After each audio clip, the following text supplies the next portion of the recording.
Écoutez, je remercie Monsieur Montel qui, comme on le disait tout à l'heure, est à la barre de la zone lauréate de la plus longue série temporelle pour l'instant de litho 3D, de bien vouloir nous expliquer comment ça s'est déroulé dans sa région, quels sont les premiers résultats. Et puis, ce retour d'expérience est particulièrement intéressant à un moment où on espère bâtir une stratégie nationale. Merci, Monsieur Montel. Merci beaucoup. Beaucoup d'attentes, en effet. Je ne sais pas si je vais répondre à toutes les questions, parce que j'ai regardé l'ordre du jour avant de venir. J'ai vu qu'il y avait des experts du CHOM qui allaient faire des présentations sur les lasers, etc. Donc, je ne vais pas, moi, vous présenter au niveau technique exactement ce qui s'est passé et puis les différences entre l'acquisition de 2009, 2011, 2014. Pour moi, ça avait un intérêt relativement limité. Par contre, je suis apte à répondre à toutes les questions après, à l'issue, de même que le CHOM. Moi, par contre, je vais me baser plutôt sur OK, on fait les acquisitions, OK, on en fait plusieurs, OK, on en fait beaucoup, assez répétitives, mais qu'est-ce qu'on en fait réellement, en fait? Au niveau métier, qu'est-ce qu'on en fait? Et quels sont les avantages et les inconvénients d'avoir 3 levées? Parce que 3 levées, c'est bien, tout le monde peut dire qu'il n'y a que des avantages à ça, plus ou moins. Je vais me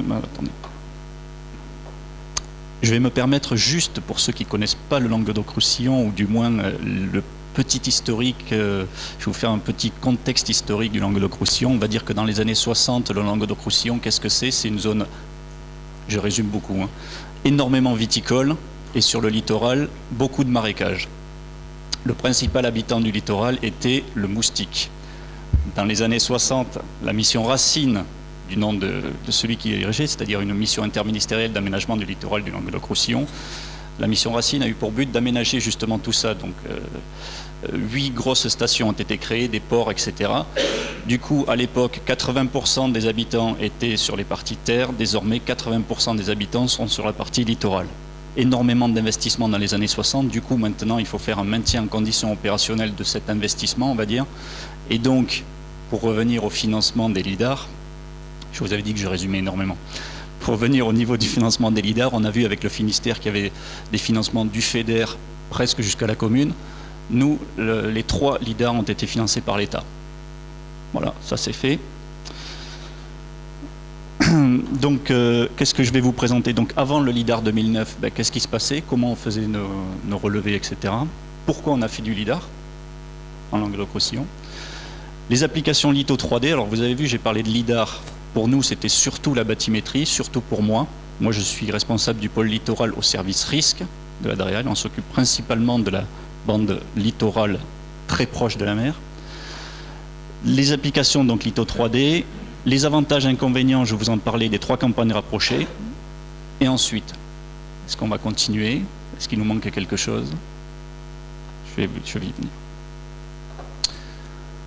Donc avant le LIDAR 2009, le suivi était un peu comme partout sûrement, par profil topobathymétrique. Donc, comme vous le voyez là, avec un bateau du SMNLR, Service maritime et de navigation du Languedoc-Roussillon, qui était une spécificité aussi, 360 personnes en maîtrise d'œuvre sur le littoral.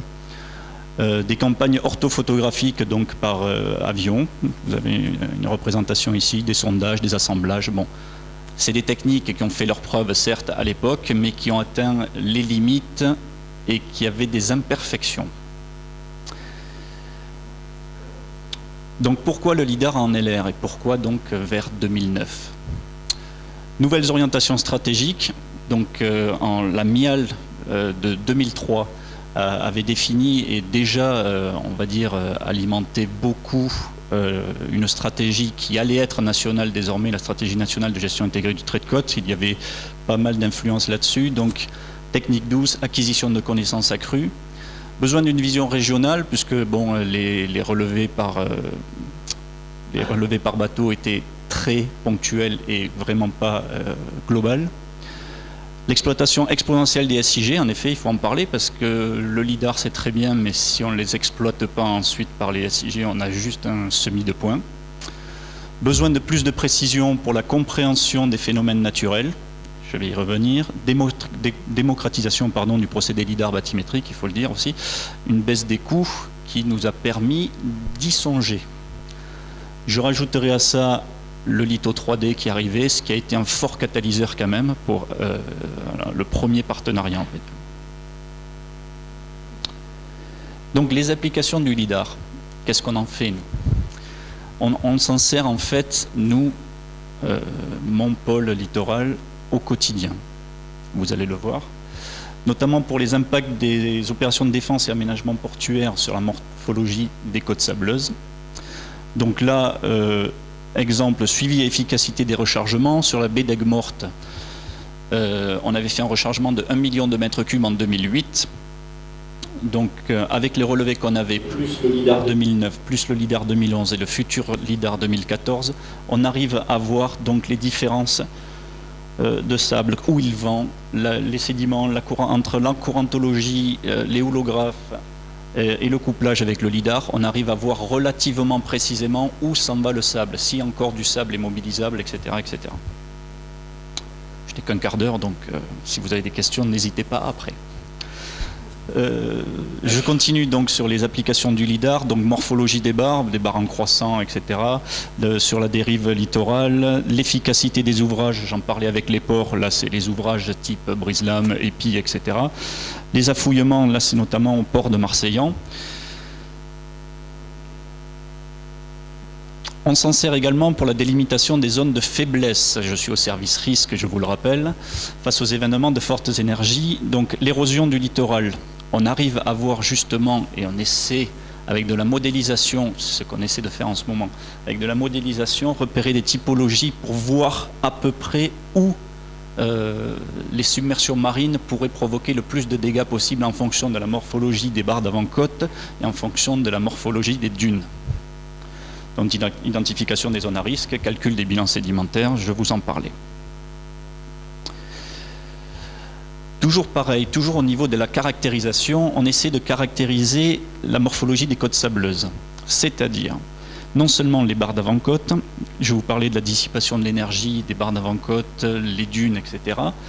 Et là, vous allez voir, donc on a des typologies particulières, ici par exemple des barres linéaires, on le voit très bien, ou des barres festonnées, c'est-à-dire en croissant, ce qui nous permet de dire quoi et de faire quoi, parce que bon, c'est joli, on sait qu'elles sont en croissant, on sait qu'elles sont linéaires, bien. Mais le LIDAR nous permet de faire énormément d'études avec nos partenaires, c'est-à-dire les universitaires pour la plupart, le BRGM, j'ai vu qu'il y avait des représentants, au moins un, là. Le BRGM, l'EID, l'entente interdépartementale de démoustication, on y revient sur le moustique, et les universitaires donc du CEREG, j'ai vu qu'il y en avait aussi, de l'UPVD à Perpignan, de Montpellier, Université Montpellier 2, et c'est ces études qui sont énormément friandes du LIDAR et qui nous permettent d'avancer, nous, dans notre acquisition de connaissances. Je vous ai dit tout à l'heure, on faisait des relevés avant avec des profils. Là, les profils sont levés depuis les LIDAR. Ce graphique ne vous dit rien, et c'est normal, c'est le but. Par contre, chaque trait représente un profil levé. Si on fait un focus sur ce graphique, on a des typologies de traits. C'est-à-dire là, on a un profil particulier, ici aussi, ici aussi, ici aussi, ce qui nous permet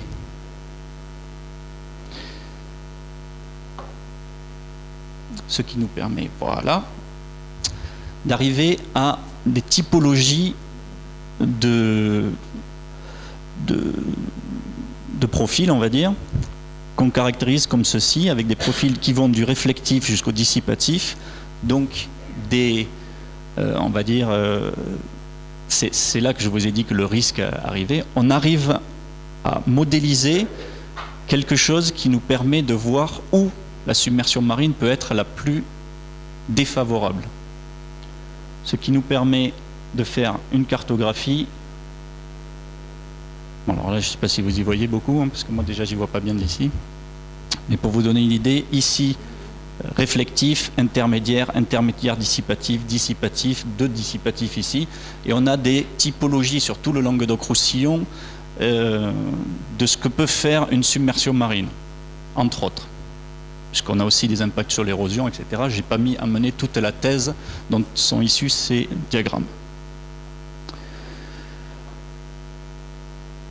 Donc toujours dans les caractérisations de l'avant-côte, nous avons des barres rompues, des transitions typologiques, des barres reliques, et tout cela avec le suivi sur les 3 années, enfin les 2 pour l'instant, les 3 on va le voir, on peut encore améliorer la typologie de notre cartographie et de nos différents types de relevés de levée de profil.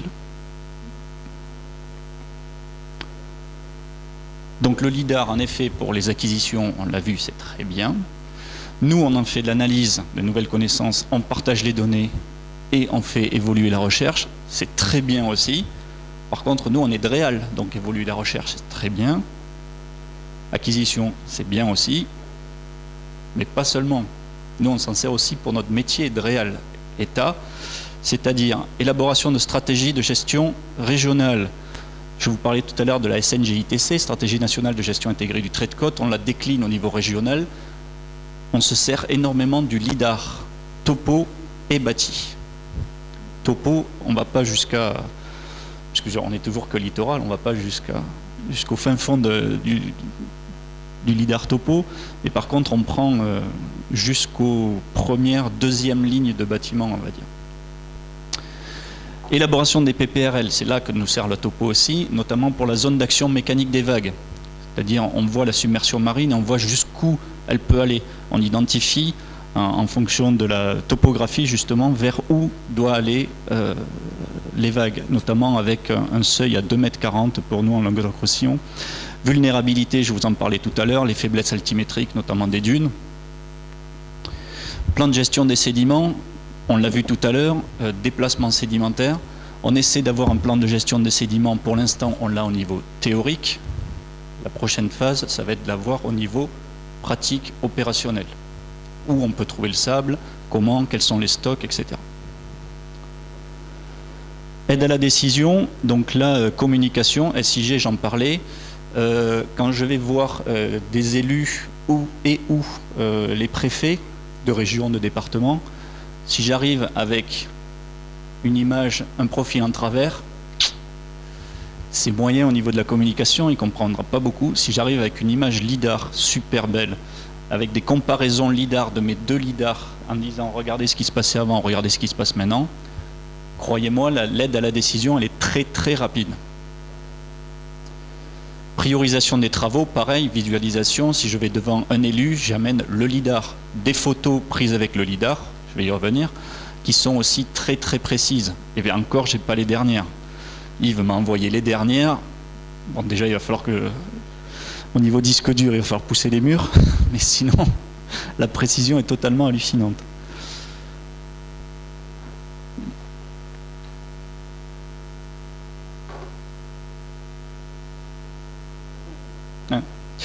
Modélisation, donc je vous le disais, au niveau de la gestion de crise, on parlait de Paul Marr tout à l'heure, je ne sais pas qui c'est qui l'a dit, nous aussi on intervient là-dessus au niveau des houlographes, on regarde là-dessus, au niveau prospective, je vous le disais tout à l'heure, on essaie de voir notamment au niveau des risques, ce qu'on pourrait avoir comme dégâts en fonction des zones de vulnérabilité.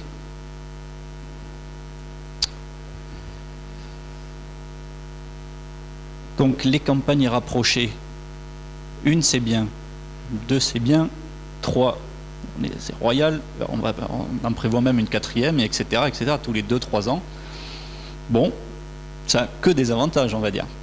En effet, les suivis morphologiques, je vous l'ai dit, notamment dans le Languedoc-Roussillon, avec un marnage de folie, comme vous connaissez, de quelques centimètres, c'est assez hallucinant. On a donc les évolutions non seulement des barres d'avant-côte, les évolutions du cordon dunaire. Ça nous permet de voir dans on espère 10 ans de suivi, ça serait pas mal, d'avoir justement des profils sur l'érosion côtière. Je vous parlais de submersion, mais l'érosion nous intéresse énormément aussi. Un des avantages, c'est la zone couverte. Les profils par bateau, c'est bien. Couvrir toute une zone régionale, ça reviendrait quand même assez cher. Bon, là, c'est pas donné non plus, mais ça reviendrait plus cher. Le relevé par topo, on va dire sur le terrain, c'est assez complexe aussi. Donc, c'est très intéressant. L'amélioration de la modélisation prospective, je ne vais pas y revenir, mais bon, ça coule de source. Au niveau de la définition, c'est totalement hallucinant. L'amélioration des PPRL, pour nous, État, c'est quelque chose d'extraordinaire. Pour la zone d'action mécanique des vagues, on ne se sert quasiment que de ça. Prise en compte du changement climatique. Je ne savais pas si je le mettais ou pas. On essaie de voir en fonction de la température, des températures issues de Météo France, s'il y a un impact, là c'est une étude qu'on fait en ce moment, s'il y a un impact en fonction non seulement des paramètres que je vous ai donnés tout à l'heure, hein, c'est-à-dire la typologie des barres, etc., mais également au niveau de l'érosion. Et on regarde si ça peut éventuellement avoir un impact. Parce que tout le monde le dit, et nous on aimerait le vérifier. Réponse aux élus avec cas concret, je vous en ai déjà parlé tout à l'heure, ça pour nous c'est un des outils principaux de la communication, on n'en parlera jamais assez, mais concrètement sur le terrain, croyez-moi, les élus sont très friands des images sorties et issues du lidar topo bâti. Et enfin, j'en parlais tout à l'heure, les orthophotographies qui sont couplées avec les levées lidar. Alors là, ça nous intéresse à plusieurs titres, mais encore, on ne sait pas trop comment les exploiter. J'en parlais tout à l'heure avec Yves, donc j'espère bien qu'on va encore avoir un partenariat là-dessus. Voir si on peut en tirer des traits de code, des machins. On a plein d'idées, mais encore c'est un peu brouillon. Par contre, c'est pour nous un énorme avantage. Donc avantage, oui, mais inconvénient, donc le coût. Donc le coût, c'est le prix, certes. Donc ça fait que baisser, hein, mais bon, pas dans le. On est nous environ à 300 km² en gros. Hein. 300 km², on a un coût en 2009 de 2500 € le km². Je parle tout compris. 2250 € en 2011, 2000 € en 2014-15. Surtout au niveau ressources techniques, hein, je parlais des photos, je parlais des trucs. Nous, on est État, on n'a pas des super calculateurs dans les bureaux, on a juste des ordinateurs. Les données en 2009 sont sympas, en 2011 elles sont un peu plus grosses, en 2014-15 elles sont encore plus grosses. Il va falloir commencer à se poser des questions sur les ressources techniques. Et au niveau des ETP, ben c'est pareil. Moi j'ai des experts du littoral sur, on va dire, des travaux, des améliorations, des opérations, des experts des risques. Maintenant il faut qu'ils deviennent des experts SIG. Et je n'ai pas ça en magasin, donc ils le font parce qu'ils aiment bien, mais avec la baisse d'effectifs, c'est de pire en pire, quoi. Zone régionale, je l'avais mis en avantage, je le mets également en inconvénient. Pourquoi ? Parce que justement, la zone régionale, elle est énorme par rapport à nous, ceux dont on aurait besoin encore plus fréquemment. Vous dites, ils sont riches en Languedoc-Roussillon, un lidar tous les 2 ans. On aimerait en avoir un tous les 3-4 mois. On sait que c'est pas possible, mais tout simplement parce qu'on aimerait suivre, je parlais du Géotube avec Yves Pastol tout à l'heure, ou plusieurs fois, on aimerait suivre de façon très précise ce qui se passe sur certains gros chantiers. Vias, pour ne pas le citer, le lido de Sète à Marcillon, le lido de... Enfin bref. Pour plusieurs gros chantiers, on aimerait avoir un relevé sur une énorme zone. Et bon, ça c'est... On n'y arrive pas avec le lidar encore. Excusez-moi, je clique sur la souris, mais elle a du mal à réagir. Donc voilà, espacement des levées, c'est un des inconvénients. Je vous ai dit, 2 ans c'est bien, c'est court pour certains, pour nous c'est très long. Pourquoi ? Parce que pas de suivi des travaux, l'espacement est trop important. Donc on arrive juste à faire tout ce que je vous ai dit avant, mais quand on en a un peu, ben on en veut encore plus. Donc on aimerait en avoir encore plus.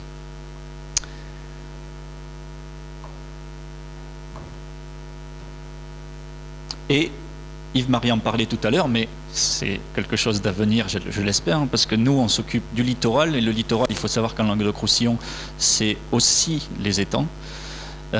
Et on est fourni en étang, nous, en Languedoc-Roussillon, et par contre, on n'a pas le fond des étangs, et on aimerait l'avoir avec une précision énorme, puisque à chaque épisode Sevenol, on a des soucis, même sans rien, ne serait-ce qu'hier, Palavas était inaccessible, puisque l'étang a débordé et pas la mer.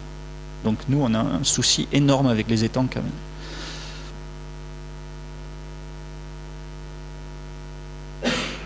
Et après, 3 levées, j'en aimerais un 4e et plus.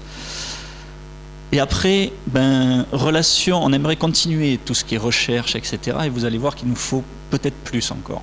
Donc les relations entre le trait de côte et l'avant-côte, on l'a dit chaque fois, c'est la compréhension de scénarios d'évolution par typologie, c'est ce qu'on fait, qu'on essaie d'avoir, c'est par secteur et pouvant mener à des prévisions. On est toujours sur ces prévisions, les élus sont toujours en recherche de ces prévisions, de la modélisation, etc.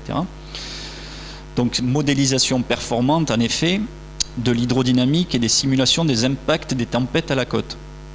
Donc c'est chaque fois qu'il y a un épisode Sevenol, on est sur le terrain, il y a un réseau tempête dans le Languedoc-Roussillon, on y va, on prend les photos à des endroits très précis et on regarde chaque fois ce qui se passe, on a aussi des capteurs, on a de tout, mais on aimerait encore en avoir plus et le LIDAR nous aide énormément là-dessus.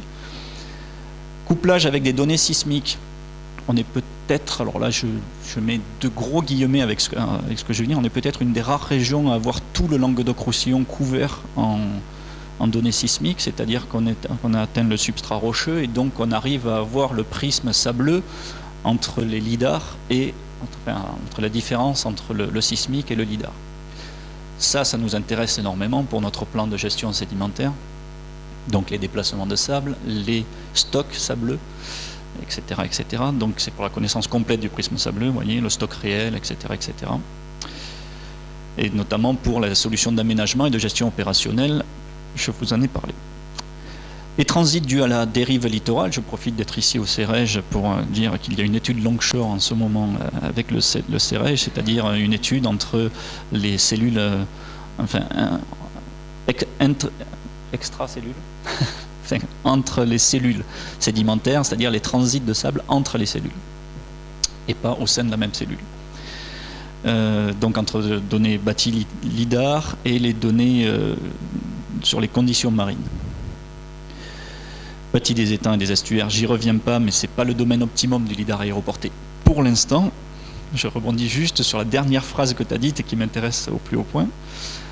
Définition d'un modèle d'évolution, donc les ouvrages devenant inefficaces notamment, là on arrive à le voir désormais, surtout sur les 3 LIDAR. Si on n'en avait qu'un, on a un instant T, on sait qu'on a le fond qui est comme ça. Avec 3 lidars, on arrive à voir si un ouvrage est inefficace ou efficace, avec la connaissance de la durée des cycles, etc. Mais avec tout ça, il y a quand même un contexte. Je vous ai dit, j'en veux bien un 4e, un 5e, etc. Il y a quand même des ressources qui sont contraintes, donc des ressources, que ce soit au niveau des euros ou des ETP, ça diminue quand même. On se penche aussi sur l'apport des images satellites. Non pas qu'elles vont me remplacer le LIDAR pour l'instant, mais on est en triangulation d'images satellites pour avoir des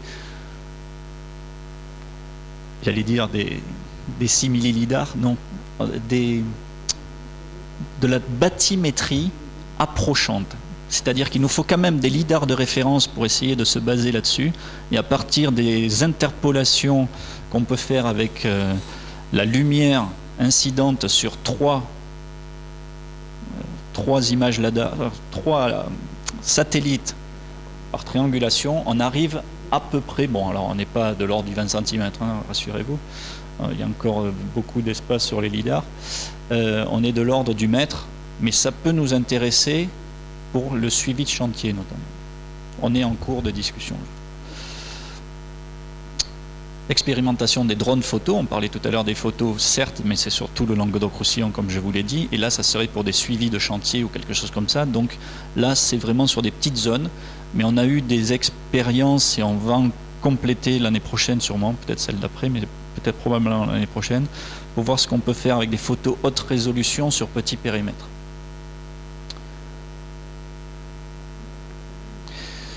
Donc tout ça, c'est drones, lidar, etc. On travaille énormément sur la combinaison des modes d'acquisition de données. Donc la combinaison des modes, sismique, lidar, photo, photo ancienne, tout. On essaie d'avoir tout et on essaie de mixer tout ça. Bon, on n'est que 6, nous, dans la cellule, 5 l'année prochaine. Il va falloir se faire probablement aider. On verra ça. Et l'expérimentation de drones LIDAR, ça aussi, pour des petits périmètres, on envisage ça probablement l'année prochaine aussi. Donc je suis sûr de ne pas avoir répondu à toutes les questions, mais je n'avais qu'un quart d'heure, j'ai peut-être dû déborder un peu. Si vous avez des questions, tout de suite ou après, n'hésitez pas. Bon, je trouvais intéressant d'amener peut-être un chiffre complémentaire en complément des chiffres qui étaient annoncés. Tout à l'heure, vous citiez par rapport à la superficie du littoral qui est à couvrir, qui est de 300 km². Vous annonciez le coût du kilomètre carré. Un chiffre qu'on peut mettre en comparaison qui est intéressant par rapport aux techniques classiques quand on utilise un bateau, parce que vous le citiez également, de façon à mesurer le bénéfice, l'apport de la donnée LIDAR qui permet effectivement de couvrir des étendues significatives finalement en très peu de temps. Même s'il y a plusieurs ont évoqué la problématique de bénéficier de conditions météorologiques très favorables et puis parfois qui peut impliquer un espacement des levées qui fait qu'au final ça prend quand même du temps, mais au final quand tous les paramètres sont réunis, que les conditions météorologiques sont bonnes, ce serait peut-être intéressant que vous précisiez en combien de temps on arrive à couvrir finalement un littoral assez conséquent et dire qu'en parallèle avec des techniques SMF voilà. C'est intéressant, je pense, d'apporter ce complément. Alors, je vais répondre à votre question. Juste une anecdote à propos du bateau, justement, et des épisodes Sevenol. L'année dernière, l'épisode Sevenol nous a en effet contraint le LIDAR, mais parallèlement à ça, sur la baie d'Aigues-Mortes, on avait des levées par bateau, et le bateau a coulé avec l'épisode Sevenol. Voilà, ça c'était l'anecdote. Sinon, pour le... Alors là, vous allez peut-être m'aider. Sur une seule année, en 2011, je dis ils vont peut-être m'aider parce que je n'étais pas là. En 2011, ça a duré combien de temps le lever Languedoc-Roussillon? Voilà, 1 mois et 1 semaine sur le...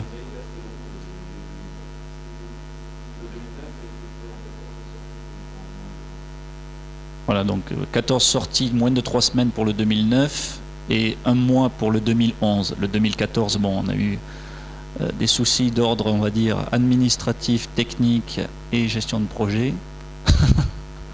Puisqu'Yves Tanguy a été plus gentil.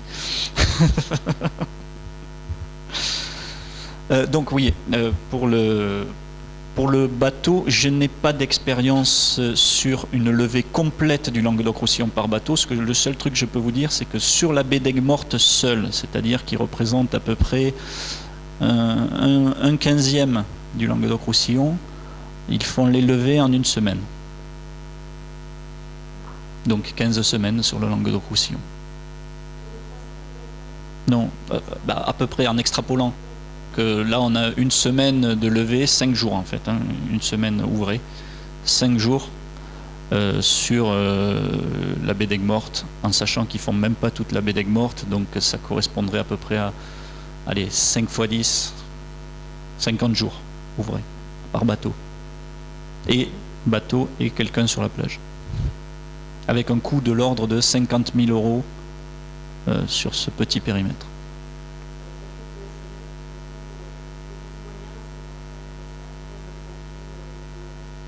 Tout à fait.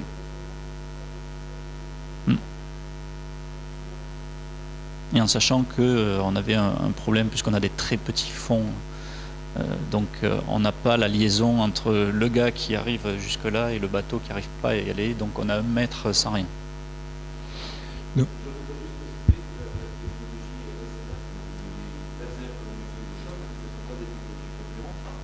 Je voudrais absolument insister là-dessus, ce sont des technologies complémentaires, c'est-à-dire que quand on parle d'Aigues-Mortes, c'est sûr que si je devais faire Aigues-Mortes par fond de 10 mètres, 15 mètres, j'utiliserais un sondeur multifaisceau.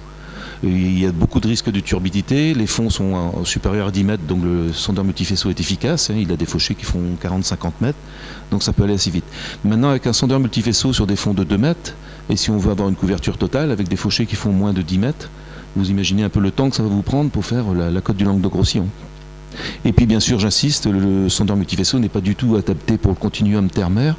Je ne vous le souhaite pas, c'est-à-dire que vous êtes échoué sur la plage avec votre vedette, et donc ça nous est quelquefois arrivé en tant qu'hydrographe, et généralement c'est pas très sympa. Donc je précise bien que le laser et le SMF sont des outils complémentaires, et d'ailleurs nous travaillons souvent avec le SMF de l'IFREMER ou avec le SMF de l'UIUM ou nos propres SMF, même ceux du SNLR à l'époque. Je me rappelle qu'on a travaillé aussi avec des données de M. Midou. Et donc je pense que ce sont des systèmes complémentaires. Il faut toujours se poser la question, quel est le meilleur outil adapté pour la situation que l'on va rencontrer. Complémentaire, d'ailleurs, c'est pour ça qu'on a un suivi par bateau sur 10 ans, depuis 2008, sur la baie d'Aigues-Mortes, malgré le LIDAR. Oui, donc vous avez répondu à ma question quasiment. Là, j'avais le même type de préoccupation. Enfin, nous, clairement, en Picardie, Normandie, on ne voyait pas comment réaliser la bathymétrie. Et à partir du moment où justement les contacts avec le CHOM nous font apparaître qu'il y a un outil qui permet de gagner du temps et finalement au bout du compte de payer moins cher. Vous mettez le coût dans l'inconvénient effectivement, mais attention, et jusqu'à présent les échos qu'on avait de vos collègues de Languedoc-Roussillon qu'on est déjà venus voir ou qu'on a fait venir chez nous pour essayer de nous présenter votre expérience, on avait plutôt tendance à présenter les choses de la façon, l'autre facette, la facette positive. Certes, ce sont des sommes importantes qu'on s'attache à réunir actuellement, mais au regard de tout ce que vous venez de dire, c'est le coût est nettement supérieur avec d'autres techniques, et puis de toute façon c'est même pas on peut même pas le faire quasiment. Donc je pense que alerter sur le coût, effectivement, je crois qu'on est tous conscients, et c'est des sommes, c'est des fonds publics en plus, donc il faut faire très attention. Mais on a une possibilité après de choses à faire. Vous-même, vous nous l'avez fort bien démontré. Donc quand on parle aux élus, et c'est mon boulot, je crois qu'il faut leur dire, oui, c'est beaucoup de sous, mais après on a, je crois qu'il faut positiver. Voilà, je me permettrai juste de reprendre votre... Je positive tout à fait. Dans le coût, ce que j'ai mis, c'était l'inconvénient, c'est sur les 3 campagnes. C'est-à-dire le coût est important d'avoir 3 campagnes. Ensuite, dans le coût, je disais non seulement le prix, mais aussi les ressources que ça demande derrière. Parce que 3 campagnes, avec une seule campagne, ok, ça demande énormément de TP, de ressources techniques, etc. Mais avec 3, je dirais pas 3 fois plus, mais au moins 2 fois plus. Parce qu'il faut traiter énormément les données. Plus derrière, nous, on s'occupe des marchés. Notre cellule, on s'occupe des marchés, on s'occupe de tout, du suivi. Et ça demande énormément d'investissement. D'ailleurs, ils peuvent le dire. Nous, il y a presque un ETP entier pendant la période de campagne à 100% sur le LIDAR.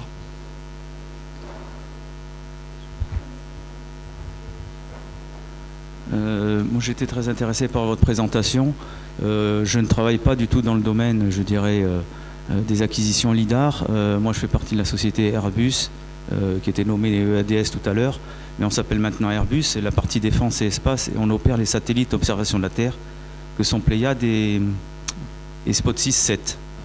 Et je dois dire que le commentaire que vous faisiez en disant que la donnée satellite est un complément à vos problématiques, effectivement, nous on fait des acquisitions actuellement pour le compte de l'hygiène, mais je pense probablement pour derrière le BRGM et le CHOM, sur tout le littoral français, donc depuis la côte d'Opale jusqu'à la Méditerranée. On a fait 2 campagnes d'acquisition, l'année dernière et cette année, en stéréo, non pas en tri-stéréo, mais en stéréo, notamment j'imagine pour les traits de côte et les problèmes d'érosion. En termes de prix, il faut savoir que Pléiades notamment, nous en tant qu'opérateurs des satellites Pléiades qui ont été mis en place par le CNES, donc l'Agence spatiale française, sur des fonds étatiques. On a une DSP, une délégation de service public, pour opérer ces satellites, mais on a mis en place un dispositif qui permet aux utilisateurs institutionnels français d'acquérir ces données à prix coûtant. Donc aujourd'hui, une image qui couvre 20 km par 20 km pour Pléiades coûte environ 5-6 € le kilomètre carré. Voilà, je voulais faire ce commentaire pour pouvoir donner un peu un éclairage. Non, vous avez bien fait de le dire. Moi, tout ça, je le sais parce qu'on en a vraiment déjà des études, on sait déjà les coûts, on sait ce que ça représente, puisque l'année prochaine, on va lancer sûrement un projet là-dessus. Mais vous avez bien fait d'intervenir. Merci, en effet, c'est particulièrement important de savoir quels sont les compléments. Vous parliez des élus. On arrive à les convaincre, vous avez vu vice-présidente, etc. Et les élus, effectivement, sont tout d'abord effarés par la somme. Quand on leur annonce 1,5 million d'euros, où est-ce qu'on va trouver?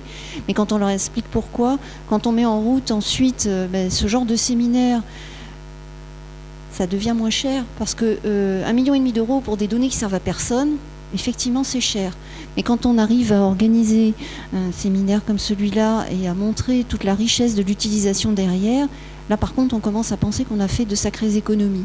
Alors, on remercie les collègues du Languedoc-Roussillon qui l'ont utilisé 3 fois et de nous montrer effectivement que 3 fois ça sert encore et qu'on en voudrait même encore plus.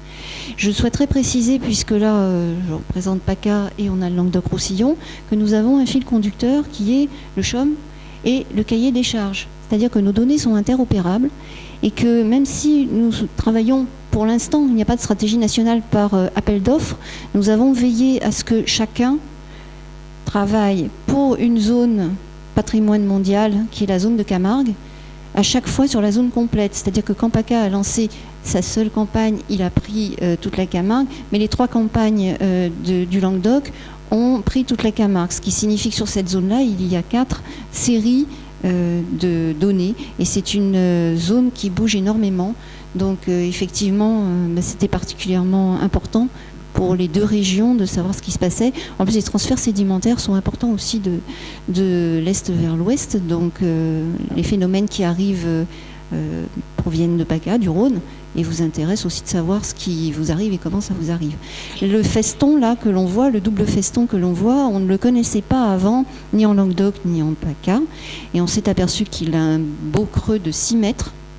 Donc quand vous souhaitez poser une éolienne flottante, d'accord, vous êtes en mer, mais vous voulez ramener vos câbles et votre électricité à terre. Et si vous ne savez pas que vous attend un joli feston avec un creux de 6 mètres, c'est un petit peu compliqué à la fin, parce qu'un câble, ça coûte très très cher. C'est grâce à une modélisation comme ça qu'on a répondu à un élu, par exemple, puisque ça, c'est la pointe de l'Espiguette, pour ceux qui connaissent. Et cette espèce de double feston, c'est ce qu'il appelait, lui, un canal sous-marin. Donc il a dit, c'est lui qui est la cause de tous nos maux. Et donc on lui a prouvé par A plus B, plus beaucoup de blabla derrière, beaucoup d'analyses. Mais grâce au LIDAR, et notamment au levé de profil, là, les levées de profil, ils sont immédiats, on lui a dit, regardez, ça se passe comme ci, comme ça, il y a le courant liguro, le courant qui vient d'Italie, et qui ramène tous les sédiments jusque de PACA dans le Languedoc-Roussillon, merci encore, et qui nous fait la pointe de l'Espiguette, mais surtout qui nous fait malheureusement ceci, c'est-à-dire qui bouche l'entrée du canal de sortie des bateaux, et donc c'était ça l'inconvénient majeur.